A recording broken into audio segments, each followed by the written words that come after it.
राष्ट्रप्रवाह Vidarbha news में आप सभी का स्वागत है। मैं मनन व्यास और आज की देखते हैं ताजा खबर।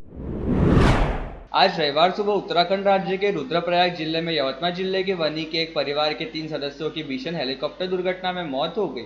मृतकों के नाम 42 वर्षीय राजकुमार जायसवाल, 34 वर्षीय श्रद्धा जायसवाल और 2 साल की काशी जायसवाल है, जो सभी वनी के निवासी है। जायसवाल परिवार अन्य रिश्तेदारों के साथ चारधाम यात्रा पर गया था। इस दुर्घटना में पति पत्नी और बेटी की मौत हो गई। मौत से जायसवाल परिवार सदमे में है। रुद्रप्रयाग जिले के गौरीकुंड में आज सुबह खराब मौसम के कारण एक हेलीकॉप्टर क्रैश हो गया। इस हादसे में 7 लोगों की मौत हो गई। इसमें वनी के जायसवाल परिसर के 3 लोग शामिल है। इस हादसे में मरने वालों में ज्यादातर एक दूसरे के रिश्तेदार है। ये सभी श्रद्धालु आज सुबह हेलीकॉप्टर से केदारनाथ के लिए निकले थे। मालूम हो कि ये सभी 2 हेलीकॉप्टर में सवार थे। इसी दौरान जायसवाल परिवार और गुजरात व उत्तर प्रदेश के कुछ श्रद्धालु आर्यन एविएशन के हेलीकॉप्टर में सफर कर रहे थे। गौरीकुंड सोनप्रयाग के जंगल में खराब मौसम और कम दृश्यता के कारण हेलीकॉप्टर रास्ता भटक गया और क्रैश हो गया। हेलीकॉप्टर के पायलट कैप्टन राजवीर सिंह चौहान थे। इस हादसे में पायलट समेत 7 लोगों की मौके पर ही मौत हो गई। जैसे ही जिले में खबर पहुंची कि वनी के जायसवाल परिवार के दंपति राजकुमार श्रद्धा और उनकी बेटी काशी की हादसे में मौत हो गई, हड़कंप मच गया।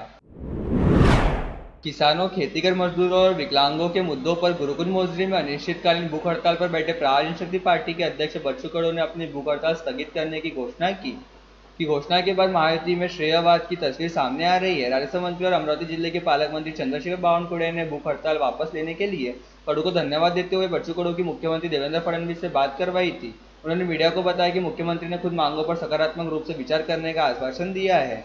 इससे पहले बावनकुळे ने शुक्रवार शाम बच्चू कडू से मुलाकात कर उनसे भूख हड़ताल वापस लेने का अनुरोध किया था, लेकिन कडू ने इसे खारिज कर दिया था। कडू ने कहा था कि जब तक उन्हें लिखित आश्वासन नहीं मिलता वे आंदोलन वापस नहीं लेंगे। इस बीच शनिवार को उद्योग मंत्री उदय सामंत ने कडू से मुलाकात की। उन्होंने बावनकुळे द्वारा दिए गए लिखित आश्वासन पर पत्र पढ़ा, जिसके बाद कडू ने सामंत की मौजूदगी में आंदोलन स्थगित करने की घोषणा की। अब इसे लेकर महायुति में शिवसेना, शिंदे गुट और भाजपा के बीच श्रेय लेने की होड़ शुरू होने की तस्वीर बन रही है। बावनकुळे की मुलाकात से पहले मृदा एवं जल संरक्षण मंत्री संजय राठौड़ ने कडू से मुलाकात की थी, लेकिन उनकी मध्यस्थता भी सफल नहीं हो पाई, क्योंकि सामंत के दौरे की टाइमिंग साधने में सफल रहने से शिंदे सेना की ओर से श्रेय लेने का प्रयत्न किया जा रहा है।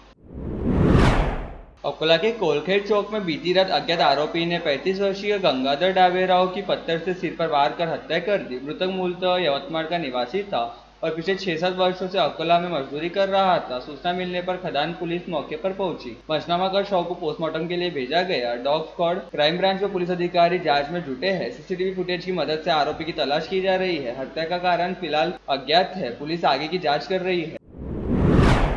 वेडसी मालेगांव के बीच एक कैंटीन पर चाय पीने के लिए अपने टैंकर को रोककर खड़े अकोला के गंगानगर निवासी शेख शोएब और उनका एक साथी जावेद को नहीं पता था कि यह उनकी जिंदगी की आखिरी चाय है। तेज रफ्तार ट्रक ने इन दोनों को और उनके टैंकर को जोरदार टक्कर मार दी। हादसा इतना भीषण था कि खड़ा टैंकर पलटी हो गया। जावेद और शोएब की मौके पर ही मौत हो गई। शोएब की मौत से अकोला के गंगानगर में स्थित उनके परिसर में मातम पसर गया। घटना 14 जून शाम लगभग 7 बजे की बताई जा रही है। राज्य के स्कूलों और कॉलेजों में एसटी पास और स्कूलों में पढ़ने वाले लाखों विद्यार्थियों को सीधे वितरित किए जाएंगे। परिवहन मंत्री तथा एसटी महामंडल के अध्यक्ष प्रताप सरनाईक ने स्थानीय एसटी प्रशासन को ऐसे निर्देश दिए हैं। नए शैक्षणिक वर्ष का पहला सेमेस्टर 16 जून से शुरू हो रहा है। सरकार ने एसटी के जरिए विद्यार्थियों को घर से स्कूल आने जाने के लिए 66.66% की छूट दी है, यानी विद्यार्थी सिर्फ 33.33% का भुगतान कर एसटी बसों का मासिक पास प्राप्त कर सकते हैं। इसी तरह सरकार की पुण्यश्लोक अहिल्याबाई होलकर योजना के तहत 12वीं तक पढ़ने वाले सभी विद्यार्थियों को मुफ्त एसटी पास वितरित किए जाते हैं। इसके लिए विद्यार्थियों को एसटी महामंडल के पास केंद्र में जाकर पास लेने के लिए लाइन में खड़ा होना पड़ता है, या फिर वे समूह में डेपो जाकर डेपो प्रबंधन के पास लेते हैं। अब विद्यार्थियों को पास के लिए लाइन में नहीं लगना पड़ेगा। उनके स्कूल कॉलेज द्वारा दी गई सूची के अनुसार एसटी कर्मचारी उन विद्यार्थियों को सीधे स्कूल में ही उनके एसटी पास देंगे, ताकि उनका शैक्षणिक समय बर्बाद न हो। भालू का पीछा करते हुए सीधे कुएं में जा गिरे तेंदुए के शावक को वन विभाग की बचाव टीम ने न केवल बचाया बल्कि उसकी चोटों का इलाज भी किया और उसे उसकी मां के पास पहुंचाया। नागपुर में वन विभाग के ट्रांजिट ट्रीटमेंट सेंटर ने वन्यजीव सुरक्षा और संरक्षण में एक और सफलता हासिल की है। बोरगांव परियोजना के बफर जोन में कवड़स वन क्षेत्र के देवली पेंड्री शिवार में एक तेंदुए का शावक खेत में बने कुएं में गिर गया था। मैच 48 घंटे के भीतर शावक को उसकी मां से मिला दिया गया। वन परिक्षेत्र अधिकारी शालिनी शिरपुरकर ने क्षेत्रीय वन विभाग के ट्रांजिट ट्रीटमेंट सेंटर को सूचना दी कि खेत में बने कुएं में तेंदुए का बच्चा गिर गया है। सेंटर की रेस्क्यू टीम तुरंत मौके पर पहुंची और कुएं में पिंजरा डालकर शावक को बाहर निकाला। उसके चेहरे पर खरोच के निशान थे, इसलिए उसे ट्रांजिट ट्रीटमेंट सेंटर लाने का निर्णय लिया गया। इसमें पशु चिकित्सा अधिकारियों ने उसका प्राथमिक उपचार किया। उसी दिन पूरे क्षेत्र में कैमरा ट्रैप लगाए गए। इसमें कुएं के पास शावक को तलाशने आई शावक की मां मादा तेंदुआ कैमरे में कैद होगी। उपचार के बाद शावक को उसकी मां से मिलाने का निर्णय लिया गया।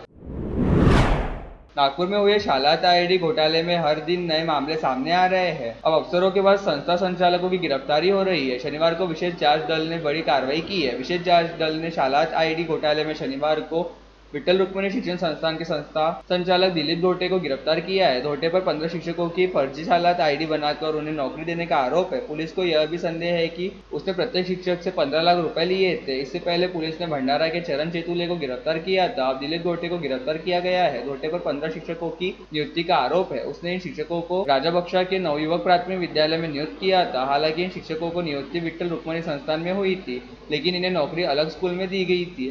एसआईडी प्रमुख सुनीता मेश्राम ने सभी शिक्षकों को बुलाकर उनके बयान दर्ज किए। इसमें शिक्षकों ने धोटे को 15 लाख रुपए देने की बात कबूल की है। इसके साथ ही आरोप है कि धोटे उन्हें मिल रहे वेतन में से कुछ पैसे अपने पास रख रहा था। हर वर्ष की भांति आज रविवार को संत निरंकारी मंडल द्वारा रामपुरी कैंप क्षेत्र में संत निरंकारी सत्संग भवन में आयोजित रक्तदान शिविर को भक्तों का भारी प्रतिसाद देखने को मिला। कल और आज आयोजित इस रक्तदान शिविर में कुल 278 रक्तदाताओं ने रक्तदान किया। इस अवसर पर विधायक सुलभा खोटके ने शिविर को सदिच्छा भेंट दी। शिविर की सफलता के लिए निरंकारी मंडल के महेश पिंजानी तथा टीम के सहयोगियों ने अथक प्रयास किया। रक्त संकलन के लिए रक्तदान समिति के सदस्यगण तथा doctor Panjabrao Deshmukh blood bank की टीम कार्यरत थी। अकोला में अंडर 18 आयु वर्ग के लिए विधायक कप कबड्डी स्पर्धा 2025 का आयोजन स्वर्गीय लक्ष्मण दादा जंगम कबड्डी क्रीडांगन में किया गया। टूर्नामेंट में विभिन्न जिलों की टीमों ने हिस्सा लिया। स्पर्धा का उद्घाटन विधायक रणधीर सावरकर ने किया। इस अवसर पर जयंतराव मसने, पाचवा महानगर अध्यक्ष श्रीमती अर्चनाताई मसने, पूर्व महापौर विजय अग्रवाल, ग्रामीण जिला अध्यक्ष संतोष शिवरकर, एमेचर कबड्डी फेडरेशन के महासचिव जितेंद्र ठाकुर, अशोकराव देशमुख, सतीश डफड़े, केशवराव पाटोड़, राजेंद्र नेरकर, विलास वाखरे, वासुदेवराव नेरकर और खेल प्रेमी उपस्थित थे। अंजनगांव सूजित तहसील के तुरखेड़ में कल खेत में बुआई करते समय बिजली गिरने से एक युवक की मौत हो गई। वह तहसील में तूफान का पहला शिकार बना। तुरखेड़ अंजनगांव तहसील के आखिरी छोर पर स्थित एक गांव है और यहाँ के निवासी पवन दीपक पोल्ले और उनकी मां निर्मला डी पोल्ले खेत में मजदूरों के साथ खेत में सरकी और तूरी की बुआई कर रहे थे। और लेटेस्ट न्यूज़ देखने के लिए राष्ट्रप्रभा चैनल को लाइक और सब्सक्राइब कीजिए।